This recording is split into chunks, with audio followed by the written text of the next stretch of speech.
Pero con respecto a la venida de nuestro Señor Jesucristo y nuestra reunión con Él, os rogamos, hermanos, que no os dejéis mover fácilmente de vuestro modo de pensar, ni os conturbéis, ni por espíritu, ni por palabra, ni por carta como si fuera nuestra, en el sentido de que el día del Señor está cerca.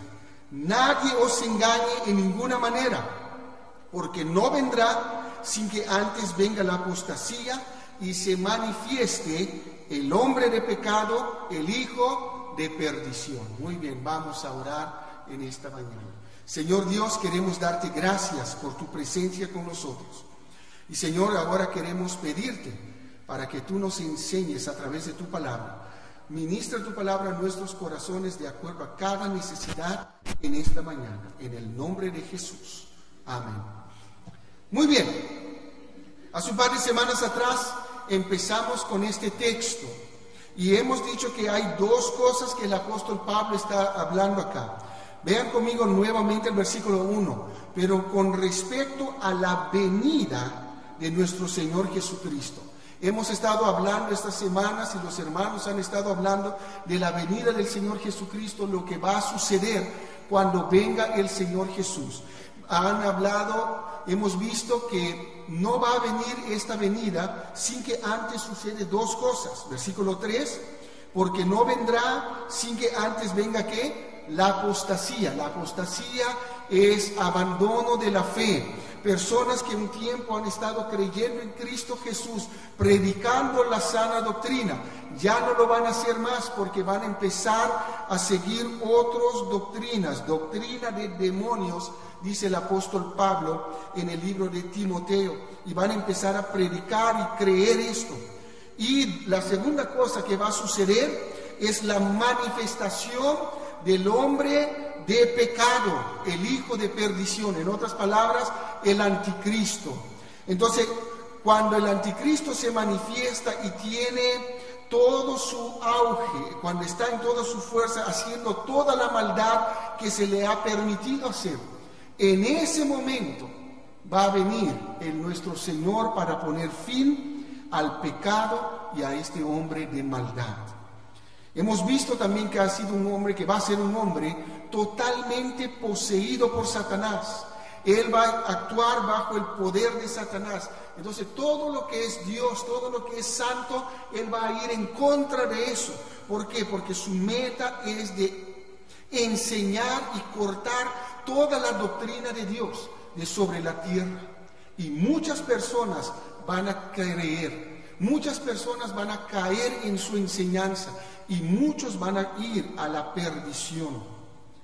Hemos visto también de que si has escuchado el Evangelio durante este tiempo y rechazas la gracia de Dios, tú vas a estar en este tiempo del anticristo y aunque quieras creer, ya no vas a creer porque Dios mismo te va a condenar por haber rechazado en este tiempo la salvación de Cristo Jesús. Por eso el libro de Hebreos dice, si escucharais hoy su voz, que no endurezcáis vuestros corazones.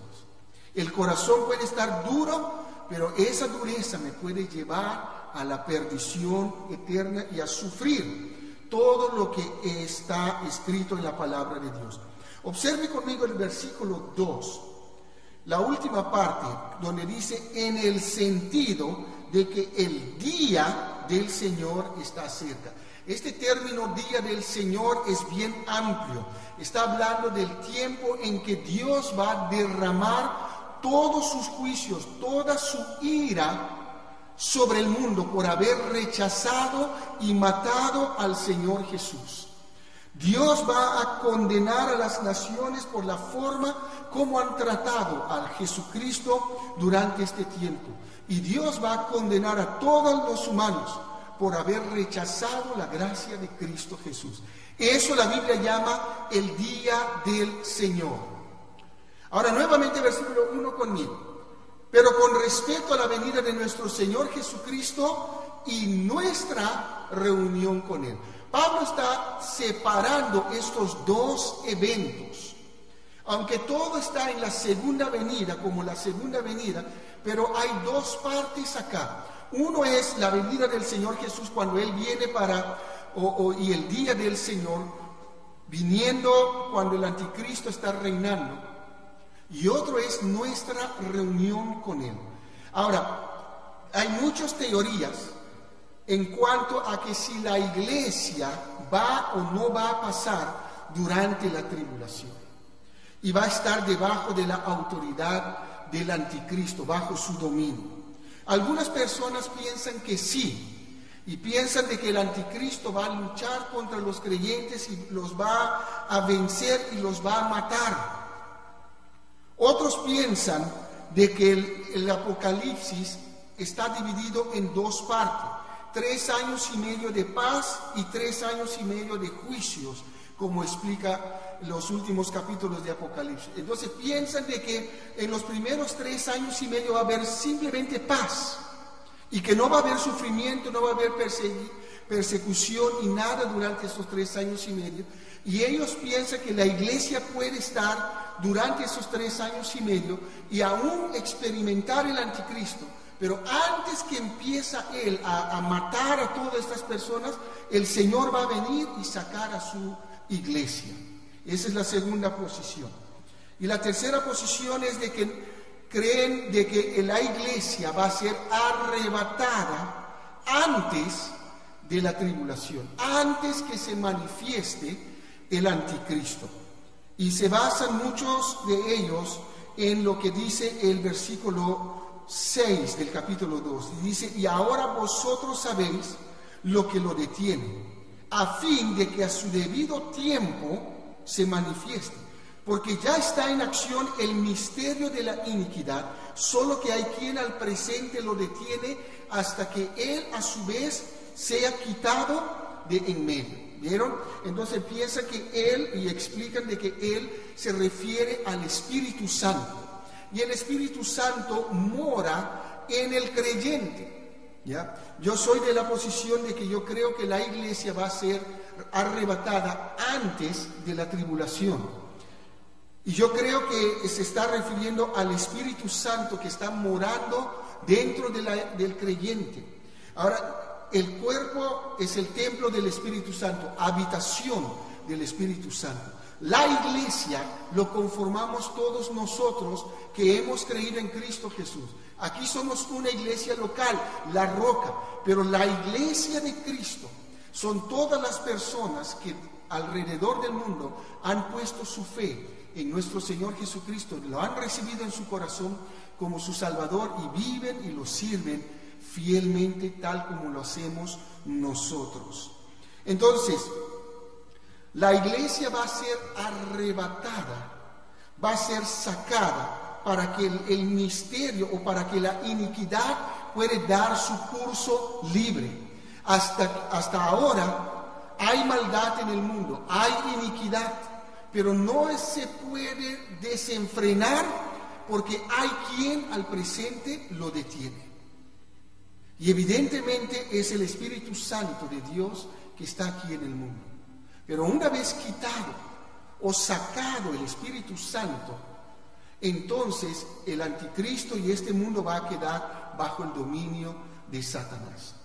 Ahora, el Espíritu Santo tiene una tarea o tiene un ministerio específico en este tiempo, y es de morar dentro del creyente y de asegurarle su salvación, de enseñarle la palabra de Dios, de mostrarle el camino como glorificar a Dios, hasta el día en que nosotros seamos redimidos o llega nuestra redención completa.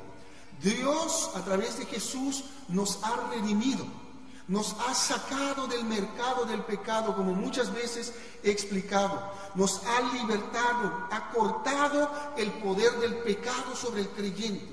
Pero hasta ahora luchamos con el pecado. Todos los días tenemos que decidir no pecar. Todos los días tenemos que decidir vivir una vida santa. El pecado siempre viene a tentarnos. Todavía estamos en la presencia del pecado. Nuestra redención completa es cuando nosotros seamos apartados totalmente y sacados totalmente de la presencia del pecado. Hasta este entonces, el Espíritu Santo, su ministerio continúa en nosotros. Y de acuerdo a las Escrituras, es cuando nosotros llegamos al cielo que termina su ministerio con nosotros. Pablo dice que nosotros somos sellados con el Espíritu Santo hasta nuestra redención, hasta que seamos puestos en la presencia del Señor. Con esto en mente, vamos a 1 de Tesalonicenses ahora, capítulo 4, el versículo 13.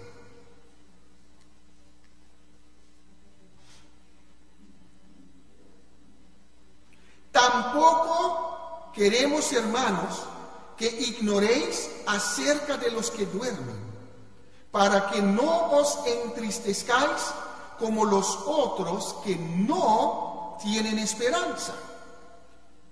Entonces el apóstol Pablo dice, no quiere que nosotros estemos tristes, no quiere que nosotros estemos en ignorancia. La Biblia habla de la seguridad de nuestra salvación.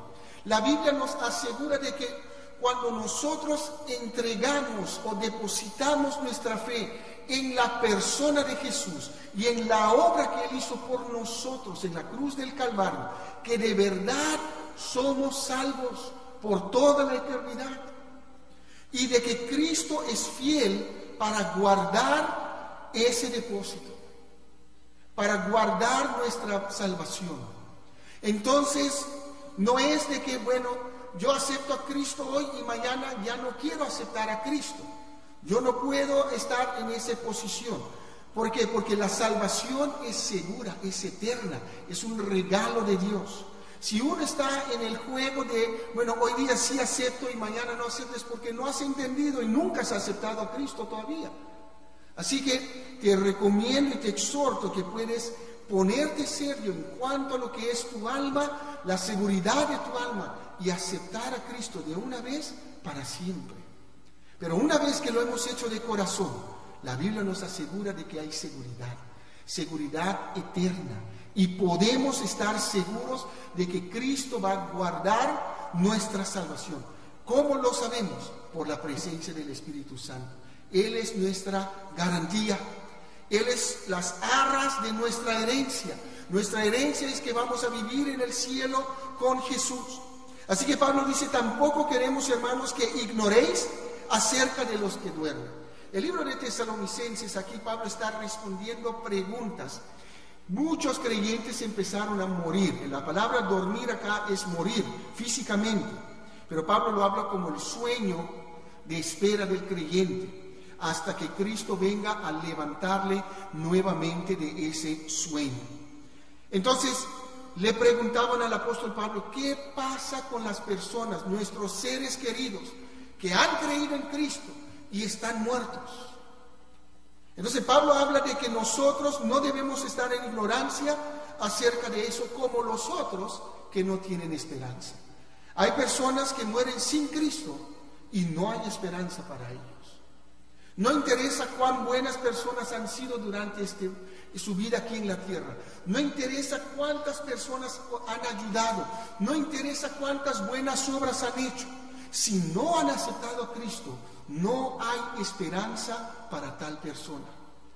No podemos cuestionar y decir o tratar de justificar, bueno, Dios verá lo que va a hacer con esa persona, porque qué pobrecita, era una buena persona aquí en la tierra, ha hecho tantas buenas obras. Pero si no tiene a Cristo, no hay esperanza. Está perdida, condenada para siempre. No interesa si es nuestro abuelo, nuestros padres, nuestros hermanos, si no han aceptado a Cristo, están perdidos para siempre. Por eso tú y yo tenemos que ser prontos para anunciar el Evangelio a ellos continuamente, porque el peligro está de que ellos mueran sin Cristo y van a ser condenados para siempre, y no hay nada más que podamos hacer. No es verdad de que podemos hacer misa para ellos. Vamos a orar por los muertos para ver si pueden pasar del limbo al purgatorio, del purgatorio después al cielo. Discúlpame, pero eso son mentiras. No sirve. No es verdad. La Biblia nos dice, está establecido para el hombre que muera una sola vez, y después de esto el juicio. Va a venir juicio sobre las personas que han muerto sin Cristo. Y sabemos por el Apocalipsis que es el lago de fuego. Van a ser condenados allí. Entonces Pablo dice, yo no quiero que los creyentes de Tesalonicenses, que los tesalonicenses y los de la roca estén en ignorancia, como los otros que no tienen esperanza. Versículo 14. Porque si creemos que Jesús murió y resucitó, observen bien, así también traerá Dios con Jesús, ¿a quiénes? A los que durmieron en él. Entonces Pablo está respondiendo la pregunta de ellos: ¿dónde están nuestros seres queridos que han muerto creyendo en Jesús? ¿Dónde están ahorita? El versículo 14 nos dice, ¿dónde están? Los que durmieron, ¿qué? En él. ¿Dónde están? Con Jesús. ¿Dónde están? ¿Dónde está Jesús? Hebreos dice que ascendió a los cielos y se sentó a la diestra de Dios. Y si Jesús está ahí, nuestros seres queridos, cuando un creyente muere, va directamente a la presencia de Jesús. Y cuando Jesús regresa, ese creyente va a venir con Jesús. ¿Para qué va a venir con Jesús? ¿Qué va a suceder? ¿Cuál es el fin? Sigamos leyendo. Por lo cual os decimos esto en palabra del Señor, que nosotros que vivimos, que habremos quedado hasta la venida del Señor, no precederemos a los que durmieron. ¿Por qué? Porque el Señor mismo, con voz de mando, con voz de arcángel y con trompeta de Dios, descenderá del cielo, y los muertos en Cristo resucitarán primero. Entonces, va a haber un momento en que el Señor va a descender del cielo y va a descender con voz de mando, con autoridad. Y Él va a llamar, la Biblia nos habla de un relato, cuando Jesús estaba aquí en la tierra y Lázaro murió, tenía 4 días en la tumba, y Jesús con voz de mando, con voz de autoridad, llamó a Lázaro y lo levantó de la muerte. Esa misma autoridad, esa misma voz una vez más va a sonar, pero esta vez no solamente va a resucitar Lázaro, sino todas las personas que murieron en Cristo, todos los creyentes, todos los que han aceptado a Jesús como su Salvador y Señor de sus vidas, todos ellos van a resucitar primero. Entonces ellos van a venir con Jesús, van a ser resucitados en un cuerpo nuevo, un cuerpo glorificado, van a unir con su alma y su espíritu allí en el aire con Jesús. Porque mira, versículo 17, luego nosotros, entonces Pablo está diciendo, supongamos que hoy día viene Jesús, nosotros estamos en vida, luego nosotros los que vivimos, los que hayamos quedado, seremos ¿qué? Arrebatados. Esta palabra significa arrancados con fuerza. Esa palabra arrebatado es de que algo va a arrancarnos así, ¡fum!, y nos saca con fuerza. Seremos ¿qué? Arrebatados juntamente con ellos. ¿Quiénes ellos?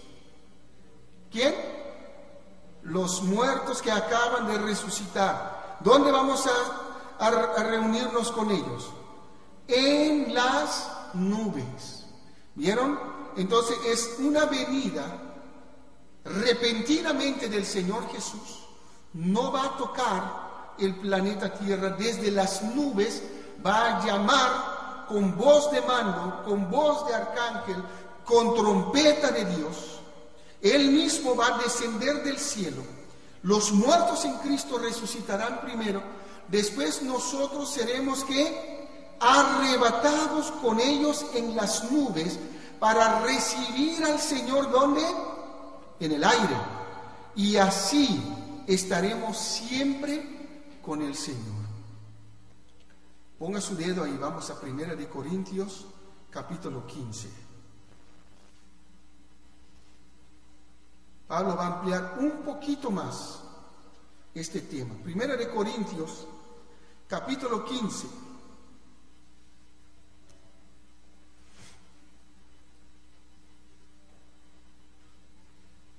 Versículos 51 y 52.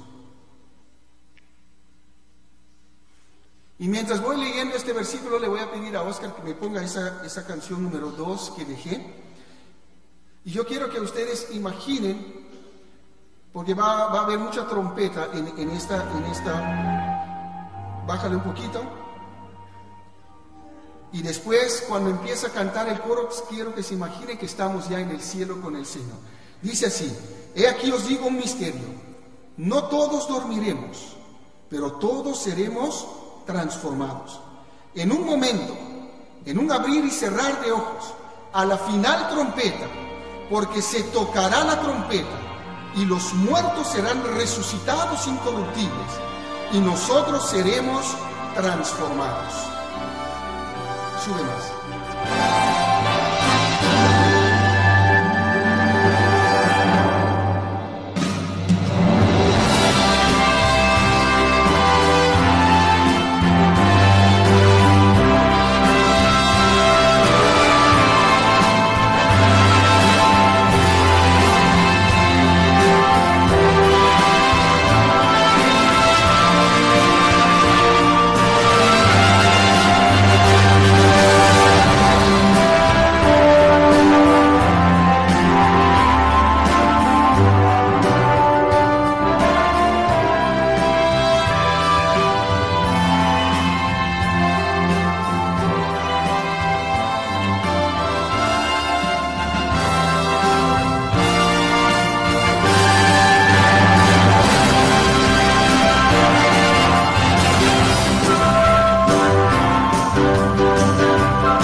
No todos dormiremos, pero todos seremos transformados.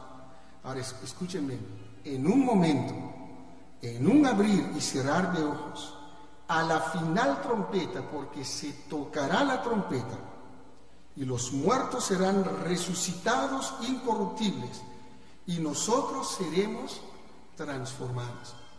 ¿Ya? Las trompetas que sonaron en este local y un poquito afuera, pero esa trompeta que va a sonar ese día, hasta los muertos lo van a escuchar y se van a levantar de los muertos. Va a ser algo tremendo, va a ser un sonido mundial.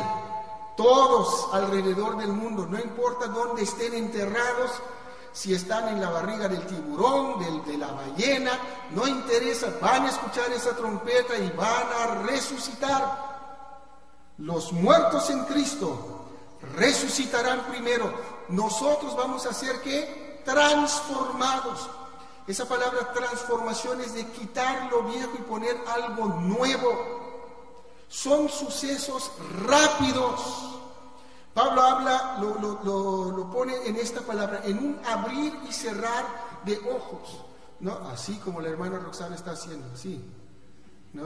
En un abrir y cerrar de ojos, la trompeta se sonará, los muertos se levantarán y nosotros seremos arrancados, arrebatados y vamos a encontrar al Señor en el aire. Cuando Pablo habla del día del Señor, cuando Pablo habla de la segunda venida de Cristo, está hablando de una venida física, terrenal nuevamente, para reinar. Pero esto está hablando de una venida en el aire. Nosotros vamos a encontrarle en el aire y así estaremos ¿qué? Siempre con el Señor. Vamos a estar para siempre con nuestro Señor Jesús. La iglesia, su novia, Él está preparando a la iglesia para ese momento. Ahora, no hay ninguna profecía que tiene que cumplirse para que esto suceda. Vuelva conmigo a Primera de Tesalonicenses.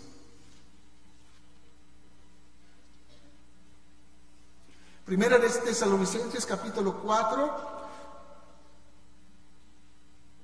versículo 18. Por tanto, alentaos los unos a los otros con estas palabras. Tenemos una esperanza y nuestra redención puede ser en cualquier momento. Pero acerca de los tiempos y de las ocasiones, no tenéis necesidad, hermanos, de que yo os escriba, porque vosotros sabéis perfectamente que el día del Señor vendrá así como ladrón en la noche. Entonces la venida del Señor va a ser sin aviso. Ese término como ladrón en la noche no va a venir a robar, sino sin aviso. Él va a venir, descender del cielo y nos va a llevar con Él. Ya no hay ningún aviso. Solamente cuando escuchamos la trompeta sabremos que ya estamos para arriba, en el aire con el Señor, y allí y así estaremos siempre con el Señor. Esa es nuestra esperanza, esa es nuestra reunión con Él. Vamos a reunir con Él en el aire y Él nos va a llevar al cielo para cumplir su promesa que Él ha dado a todos aquellos que han aceptado a nuestro Señor Jesucristo como su Salvador personal. Y después de eso, después de este suceso, va a haber un caos tremendo sobre este mundo. El anticristo va a empezar a reinar. El anticristo va a empezar a mostrarse quién es Él de verdad. Y permíteme decirles, el sufrimiento empieza desde el primer día, no a la mitad de la semana. A la mitad de la semana Él va a romper el pacto y va a empezar a matar a mucho más personas. Pero si vemos, cuando Él aparece para matar y para vencer. Desde el comienzo va a haber sufrimiento. Va a haber un tiempo aparente de paz en el Medio Oriente, pero va a haber sufrimiento. Y Dios nos ha prometido que nosotros vamos a ser guardados de la ira del día del Señor. Versículo 9. Porque no nos ha puesto Dios, ¿para qué? Para ira, sino para alcanzar salvación por medio de nuestro Señor Jesucristo, quien murió por nosotros, para que ya sea que velemos significa quedar hasta que Él venga, o que duramos, vivamos juntamente con Él, por lo cual animaos unos a otros y edificaos unos a otros, así como lo hacéis. Entonces, ¿cuál es nuestra esperanza? ¿Cuál es nuestra garantía? Cuando creemos en Cristo Jesús y lo hemos hecho de corazón, Dios nos ha regalado la vida eterna. Dios nos ha regalado el cielo. No solamente nos ha dado la potestad de ser llamados hijos de Dios, sino que nosotros tenemos el cielo por regalo. Y nos ha dejado su Espíritu Santo dentro de nosotros para garantizarnos de que su promesa del cielo es verdadera. Y ese día, y en ese momento, Él mismo va a descender del cielo, va a levantar a los muertos. Ellos se van a recibir su cuerpo glorificado. Y nosotros que estemos en vida vamos a ser transformados. También recibiremos un cuerpo glorificado para encontrar al Señor en el aire. Ahora, ese nuevo cuerpo nos va a permitir de volar y ir a encontrar. Ahorita si tratas de volar, ¿qué pasa? Menos de un segundo te desplomas. ¿No es cierto? Si yo me lanzo ahorita, voy a caer ahí. Nada, no puedo llegar al techo y volar como Superman. Todas esas mentiras que nos enseñaron cuando éramos chiquitos, como dicen los argentinos, pura pavadas, ¿no? No es verdad. Pero un día sí vamos a poder volar. No vamos a tener máquina que bota aire como Iron Man, ¿no? Nada de esas cosas. Vamos a poder volar y encontrar al Señor en el aire. Porque ese nuevo cuerpo es un cuerpo glorificado, es un cuerpo que puede vivir en el cielo. Con este cuerpo no podemos ni traspasar las primeras nubes porque vamos a estar, ¿no? Si yo voy sobre los 2500 me empieza el soroche, la presión, todo. No sé cómo hace la gente que vive a 4000 metros de altura. Tienen una preparación especial de Dios. Porque yo a 3 metros ya estoy cansado, ¿no? Me dijeron que Dios no creó a los morenos para vivir en las alturas, ¿no? Pero eso no es verdad, porque va a haber morenos en el cielo. Así que un día vamos a encontrar a nuestro Señor Jesús en las nubes. Y esa es nuestra esperanza como creyente. Esa es nuestra seguridad. Pase lo que pase, el Señor va a venir a buscarnos. Y Dios nos ha prometido guardarnos de la ira venidera sobre todo el mundo, sobre el mundo entero. El mundo entero va a pasar la ira de Dios por haber rechazado al Salvador. Si tú has aceptado al Salvador, entonces puedes tener la seguridad de que vas a estar en la presencia del Señor para siempre. Amén. Cristo Jesús va a venir sin aviso. Ya no hay nada más que tiene que cumplir. Solamente el tiempo de Dios. Cuando el Padre le dice, ya, vamos a escuchar la trompeta. ¿Ya? Entonces esperemos con ansias ese día. Y mientras estemos esperando, testifiquemos. Vivamos para nuestro Señor. Dios quiere que nosotros, dice Pedro, que ninguno perezca, sino que todos procedan al arrepentimiento. Por eso es paciente, por eso está tardando, porque quiere que más personas conozcan a su Hijo Jesús. Y por eso es nuestra responsabilidad, es nuestro deber de salir a evangelizar, de salir y proclamar el Evangelio en nuestras casas, en nuestro barrio, en nuestra nación, en todas las tribus, pueblos, lenguas. Tenemos que proclamar el Evangelio. Como iglesia no podemos quedarnos en las 4 paredes. Si esa es nuestra meta, Dios nos va a esparcir. Pero que tenemos que cumplir en la gran comisión de ir por todo el mundo y predicar el Evangelio y hacer discípulos a todas las naciones. Esa es nuestra tarea. Y mientras vamos haciendo discípulos, mientras vamos evangelizando, tenemos que vivir vidas santas, vidas de acuerdo a la palabra de Dios. Por eso Dios dejó la Biblia, para que tú y yo podamos leer, entenderla y vivir nuestras vidas de acuerdo a los principios de la palabra de Dios. Y mientras hagamos eso, podemos estar seguros de que cuando suena la trompeta, para arriba nos vamos, para encontrar con nuestro Señor. Oremos. Señor y Dios Padre, queremos dar gracias. Gracias porque la promesa tuya es que nosotros vamos a estar en la presencia tuya para siempre. Un día el Señor Jesús va a descender de los cielos y con voz de mando, con voz de arcángel, con trompeta de Dios, los muertos en Cristo resucitarán primero. Y luego nosotros seremos arrebatados, transformados, para reunirnos con nuestro Señor en el aire. y así estaremos para siempre con Él, en tu presencia. Pero mientras esperamos la manifestación gloriosa de nuestro gran Dios y Salvador Jesucristo, ayúdanos a ser fieles en proclamar tu glorioso evangelio a todas las personas, a todos alrededor nuestro, a toda tribu, lengua, pueblo, nación, donde vayamos, que podamos llevar el glorioso mensaje del evangelio de Cristo y de hacer discípulos a todas las naciones, para que podamos, Señor, gozar todos nosotros de Perú, de toda lengua, tribu, pueblo, nación, podamos inclinarnos en tu presencia en aquel día y decir: Dios, gracias. Gracias por tu misericordia, gracias porque nos has salvado y poder adorarte con todo nuestro corazón.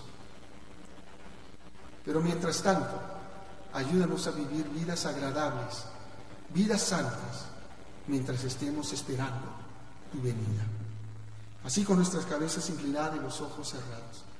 Quizás estás aquí en esta mañana y no tienes la seguridad de la vida eterna, no tienes la seguridad de que vas a ir al cielo, pero en esta mañana lo puedes tener, porque Cristo ya pagó por ti en la cruz del Calvario.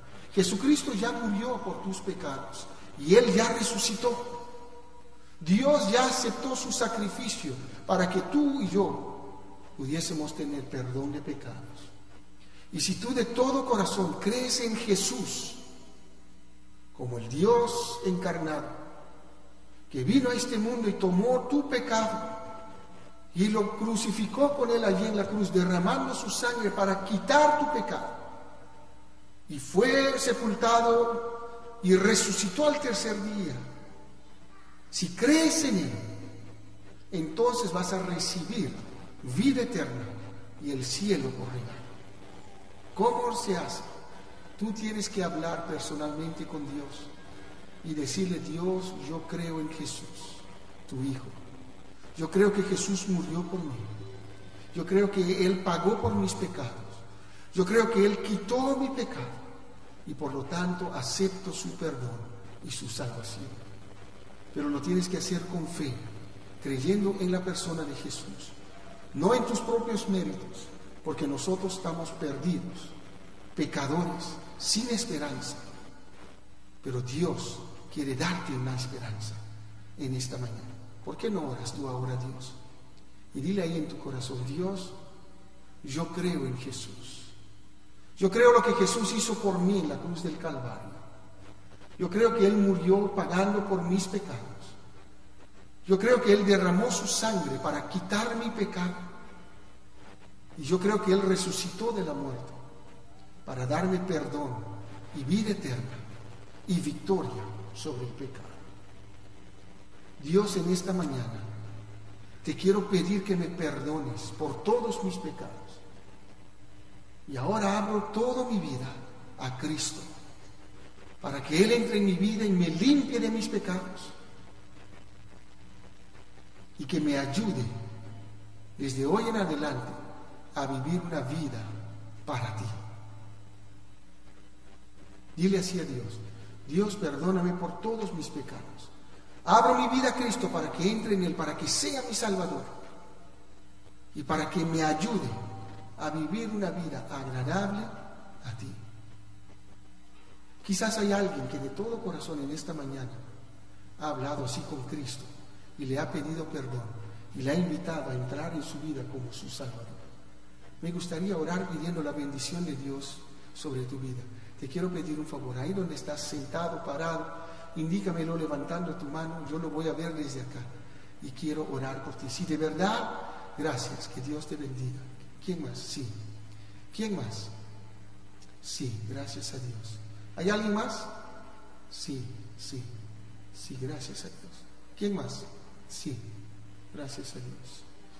Que Dios les bendiga. Si de verdad lo ha hecho, puedes tener la seguridad también de que cuando suene esa trompeta, tú también vas a ir en el aire a encontrar a tu Salvador para vivir para siempre en su presencia. Padre, en esta mañana una vez más, gracias por cada una de estas personas que de todo corazón han pedido a Jesús para que entre en su vida, que les perdone y que sea su Salvador.